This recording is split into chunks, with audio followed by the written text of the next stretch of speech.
tipos de procedimientos contemplados en el Código Orgánico General de Procesos COGED. En particular, se detalla de manera minuciosa el procedimiento ordinario, sumario, voluntario, así como los procedimientos ejecutivos clasificados como ejecutivo y monitorio. Este recurso proporciona un análisis exhaustivo de cada uno de estos procedimientos, destacando sus características y particularidades, con el fin de brindar una comprensión clara y completa de su funcionamiento en el ámbito jurídico. Procedimiento ordinario. El procedimiento ordinario, descrito en el artículo 289, se aplica a pretensiones sin un trámite especial. Las acciones colusorias, según el artículo 290, se tramitan por este procedimiento, incluyendo aquellas que privan de dominio, posesión o tenencia de bienes. La demanda puede reformarse hasta antes de la contestación por parte del demandado, de acuerdo con el artículo 148. La calificación de la demanda se lleva a cabo en un plazo máximo de 5 días, donde se examinan si cumple con los requisitos legales generales y especiales aplicables al caso, según el artículo 146. La contestación de la demanda debe realizarse en un plazo de 30 días contados desde la última citación, según el artículo 291. El procedimiento incluye 2 audiencias, preliminar y de juicio. La audiencia preliminar debe realizarse en un plazo no menor a 10 ni mayor a 20 días, según el artículo 292. La audiencia de juicio se llevará a cabo en un plazo máximo de 30 días contados a partir de la culminación de la audiencia preliminar, de acuerdo con el artículo 297. Finalmente, la admisión por parte del juez del recurso de apelación da inicio a la segunda instancia, según lo establecido en el artículo 298. Procedimiento sumario. El procedimiento sumario, regulado en los artículos 332 al 333 del Código correspondiente, abarca una variedad de casos legales, desde acciones posesorias hasta controversias relacionadas con prestaciones alimenticias, como establece el artículo 332. En cuanto al inicio del procedimiento, el artículo 333 establece que no procede la reforma de la demanda y otorga al demandado un plazo de 15 días para contestarla, salvo algunas excepciones que tienen un plazo reducido de 10 días. La reconvención solo se admite si es conexa, según lo establecido en el mismo artículo. Respecto a las audiencias, el procedimiento se desarrolla en una única sesión, conforme al artículo 333, dividiéndose en 2 fases, una de saneamiento y fijación de puntos en debate, incluyendo la conciliación, y otra de prueba y alegatos. Las resoluciones emitidas en este procedimiento son apelables, como lo indica el artículo 333, pero con ciertas excepciones. Por ejemplo, las resoluciones relacionadas con alimentos, tenencia, visitas, patria potestad, despojo violento y despojo judicial solo son apelables en efecto no suspensivo. Además, las sentencias en controversias de honorarios profesionales entre abogados y clientes no son susceptibles de apelación. Procedimiento voluntario. El procedimiento voluntario comprende acciones como el pago por consignación, rendición de cuentas, divorcio o terminación de unión de hecho por consentimiento mutuo, entre otros, según el artículo 334. Se inicia mediante solicitud que debe cumplir los mismos requisitos que una demanda, y el juez la califica, citando a las personas interesadas, como establece el artículo 335. Las personas citadas o con interés jurídico pueden oponerse por escrito antes de la audiencia, debiendo cumplir con los mismos requisitos de la contestación a la demanda. De lo contrario, la oposición será inadmitida, según el artículo 336. Si hay oposición, se entenderá que hay una controversia que se sustanciará por la vía sumaria, convocando a audiencia después de anunciadas las pruebas. Las audiencias son únicas, de juicio, convocadas en un plazo de 10 a 20 días siguientes a la citación, donde se escuchan a los concurrentes y se practican las pruebas pertinentes, según el artículo 335. La providencia que inadmita la solicitud inicial y la resolución que la niegue son apelables, mientras que las demás providencias pueden ser objeto de aclaración, ampliación, reforma y revocatoria, según el artículo 337. Procedimiento ejecutivo. En el procedimiento ejecutivo, conforme al artículo 348, procede cuando la obligación contenida en el título sea clara, pura, determinada y actualmente exigible. La demanda debe reunir los requisitos previstos en las reglas generales del Código y acompañarse del título que reúna las condiciones de ejecutivo, según el artículo 349. Si el título no presta mérito ejecutivo, se denegará la acción ejecutiva de plano, según el artículo 350. No proceden acciones colusorias en este procedimiento.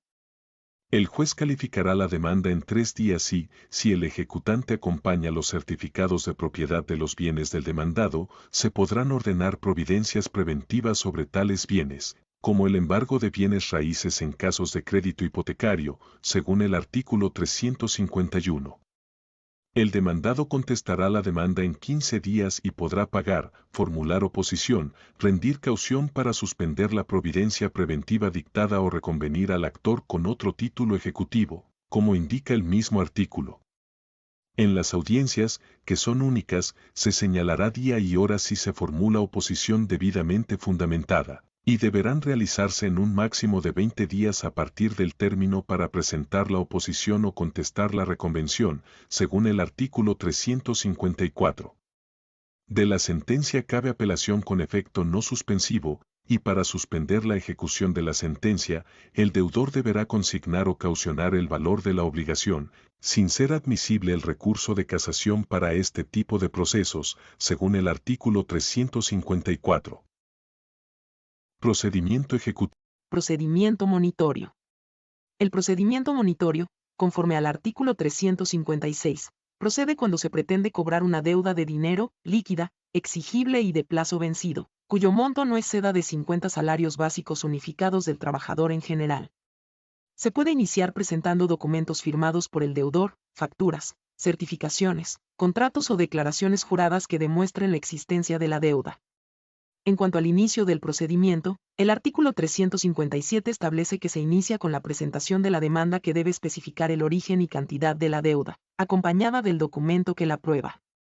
Además, si la cantidad demandada no excede de 3 salarios básicos unificados del trabajador, no se requiere el patrocinio de un abogado. No proceden acciones colusorias ni la reforma de la demanda, según el artículo 359. La demanda de pago es admitida por el juez, quien concede 15 días para el pago y cita al deudor, de acuerdo con el artículo 358. Si la parte demandada formula excepciones, el juez convoca a audiencia, como establece el artículo 359. En este procedimiento no procede la reconvención. Las audiencias son únicas, de juicio, según el artículo 359, donde se realizan todas las fases del proceso. Los recursos que proceden son la ampliación, aclaración y apelación, como indica el artículo 359. Además, no se permite la reforma a la demanda ni la reconvención en este tipo de procedimiento. Una vez que hemos comprendido brevemente los procesos de forma individual, es importante mencionar algunas semejanzas representativas, entre ellos. Garantía de derechos fundamentales. El COGEP asegura el respeto a los derechos básicos de todas las partes involucradas en los procesos legales. Debido proceso, se garantiza que todas las partes tengan la oportunidad de ser escuchadas, presentar pruebas y recibir una decisión justa y fundamentada. Oralidad. Se llevan a cabo audiencias donde las partes pueden argumentar directamente ante el juez, fomentando así la transparencia y la participación activa en el proceso judicial. Posibilidad de apelación o recurso. Las partes tienen el derecho de impugnar una decisión judicial si no están de acuerdo, lo que permite una revisión de la misma por instancias superiores, asegurando así la protección de los derechos y la equidad en el proceso legal.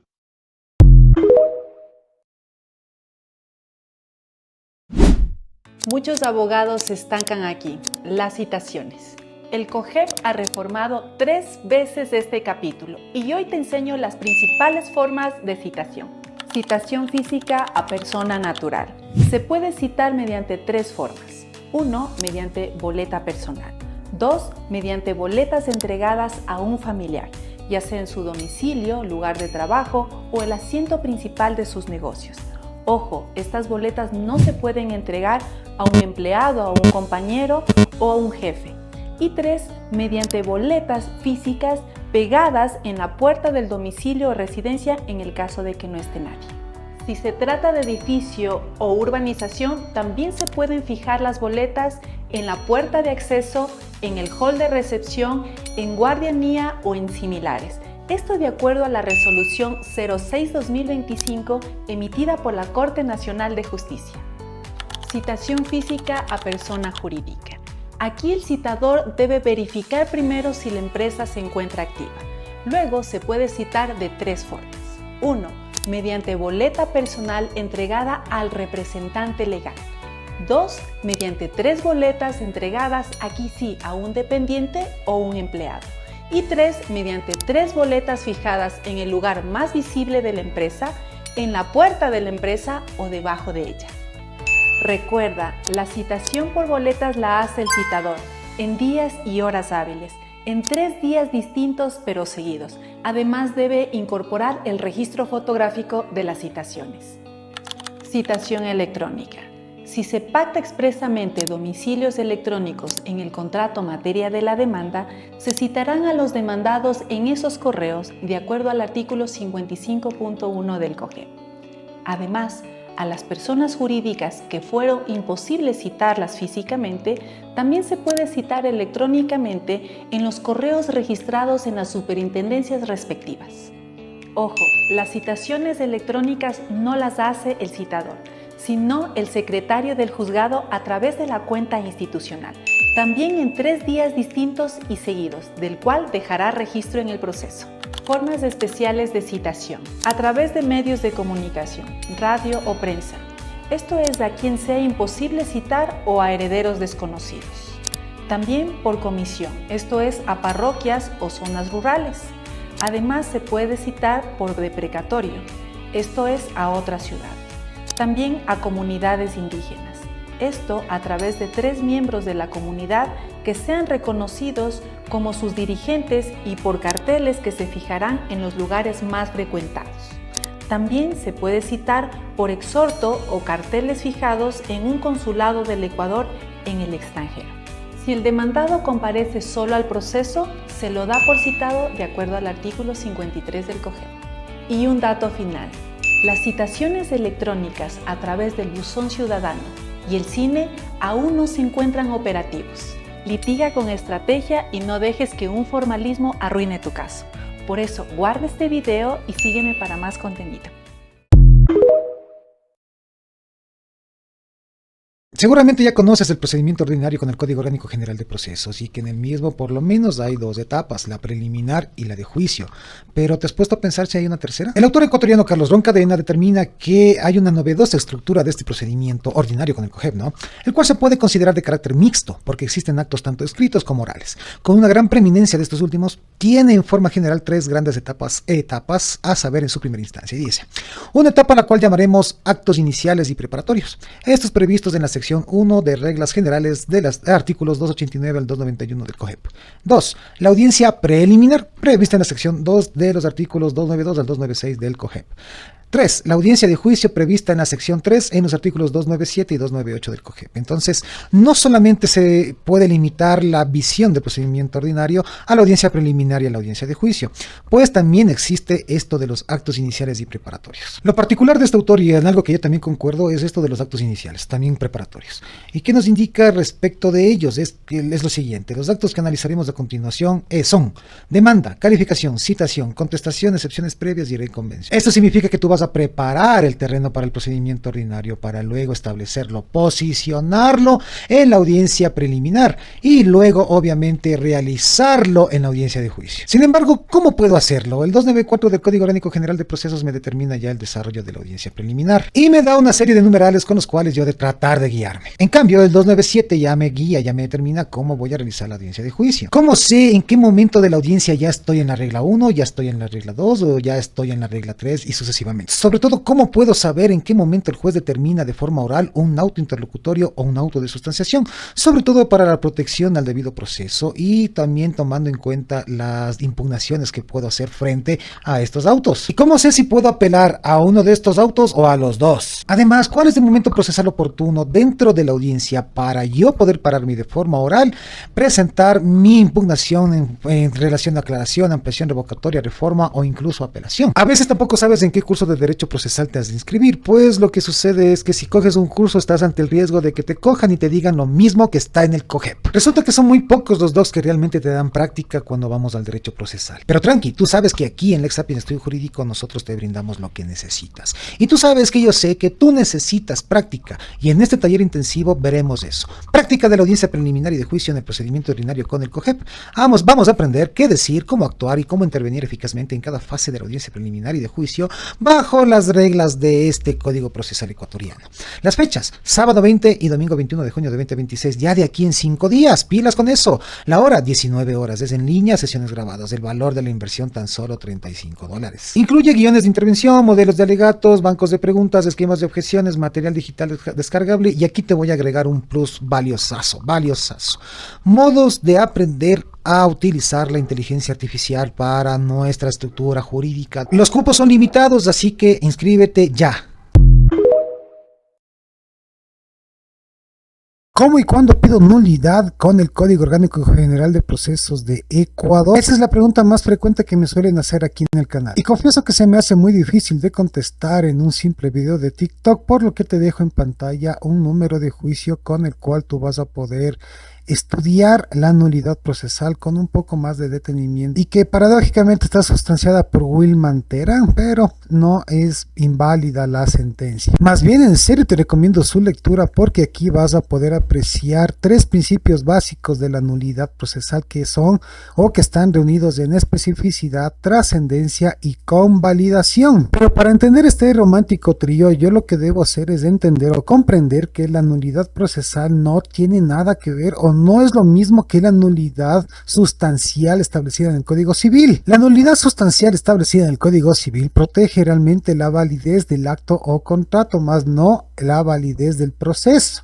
Y esto quiere decir que se presenta en consentimiento, objeto, causa lícita, capacidad y solemnidades sustanciales al acto, o sea, por ejemplo, la formalización notarial. Por lo tanto, aquí se revisa si hay concurso o armonía entre los requisitos internos y los requisitos externos de la norma jurídico civil. En la nulidad sustancial sí hablamos de nulidad absoluta y relativa, pero aquí no se aplica especificidad, trascendencia, ni tampoco este último muy problemático llamado de convalidación. La nulidad procesal por su parte es formal, que protege la validez del proceso, no del derecho material. Que aquí se verifique que haya existido un debido proceso, un debido derecho a la defensa, que exista un juez natural y que se hayan cumplido con las solemnidades procesales. Aquí se verifican requisitos meramente externos, como por ejemplo la citación defectuosa, la integración irregular del tribunal, la omisión de audiencia obligatoria o violación de contradicciones. Aquí sí vemos estos 3 dolores de cabeza de la nulidad.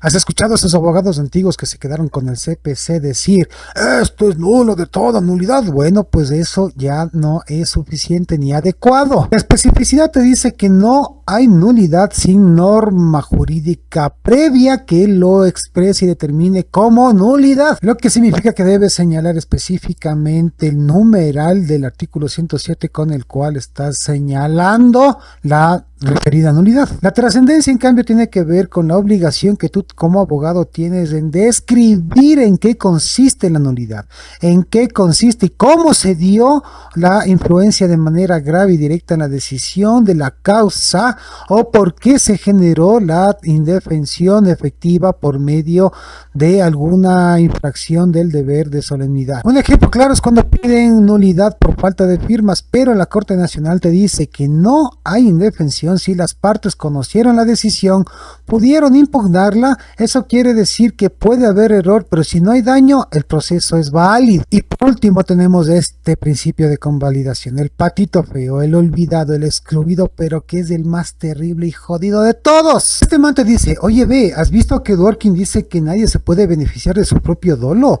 Bueno, pues yo te digo que nadie se puede beneficiar de su propia pendejez. Esto porque si tú como abogado observaste que hubo una causa de nulidad, pero no la alegaste oportunamente, bueno, pues el acto efectivamente va a quedar, por así decirlo, desnulitado. Así que queda convalidado de oficio. Un ejemplo para poder comprender esto, bueno, podría decir lo siguiente: hay un error en el apellido cuando te citan, pero tú compareces, ¿no es cierto? Contestas la demanda, litigas, ofreces prueba y todo lo demás. Sin embargo, pierdes la pendejada y cuando subes a la corte provincial tú dices nulidad, de nulidad absoluta. Entonces ahí lo que te van a decir el tribunal es que usted ya participó pues, en el juicio, ya hizo todo, por lo tanto se subsanó y quedó convalidado, por ende usted ya no venga con ese tipo de cosas, usted no puede beneficiarse de su pendejez. Y con eso pues chao, cao. Y para reunir efectivamente a estos tres traviesos, pues tú lo que debes hacer es describirlos de forma específica en escrito o de forma oral y determinar punto por punto cómo es que la especificidad ha sido dañada, por qué es trascendente y por qué no ha sido convalidada. Con esto tú demuestras la nulidad, no solamente la invocas. Y para profundizar en esto he creado este pequeño taller jurídico llamado Nulidades Sustanciales en el Código Orgánico General de Procesos ecuatoriano, que ya va a ser este próximo domingo 22 de febrero desde las 19 horas. A quien interesa, el valor es de tan solo $30 y déjenme su número para las inscripciones si así lo desean.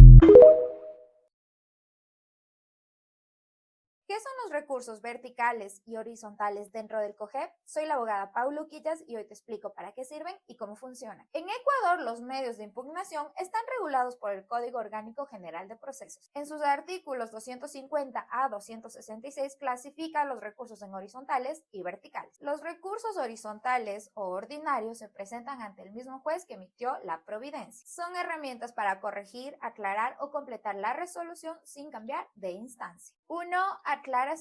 Aplica cuando la resolución tiene conceptos oscuros o ambiguos y el juez debe aclararlo. 2. Ampliación. Se interpone cuando la resolución omite puntos que deberían resolverse para que el juez complete la decisión. 3. Revocatoria. Permite que el juez deje sin efecto su resolución y la reemplace por otra con diferente criterio. 4. Reforma. Corrige errores de forma en la resolución manteniendo el fondo pero ajustando su estructura. Por último, tenemos los recursos verticales o extraordinarios. Se interponen ante el mismo juez pero son resueltos por un órgano jerárquicamente superior. Garantizan la revisión tanto de la forma como de fondo. 1. Apelación. Impugna una decisión para su revisión integral por un órgano superior, buscando que sea revocada, modificada o corregida en sus defectos jurídicos. 2. Casación. Procede contra sentencias y autos que ponen fin a procesos de conocimiento con el fin de anular decisiones que vulneren la ley. 3. Recurso de hecho. Se usa cuando el juez inferior niega la apelación o la casación. El superior decide si debe admitirse. Conocer los plazos, los requisitos y formular correctamente un recurso es determinante. Un recurso mal planteado puede significar perder la oportunidad de corregir una decisión injusta. Soy la abogada Paula Uquillas y si necesitas asesoría legal, contáctame.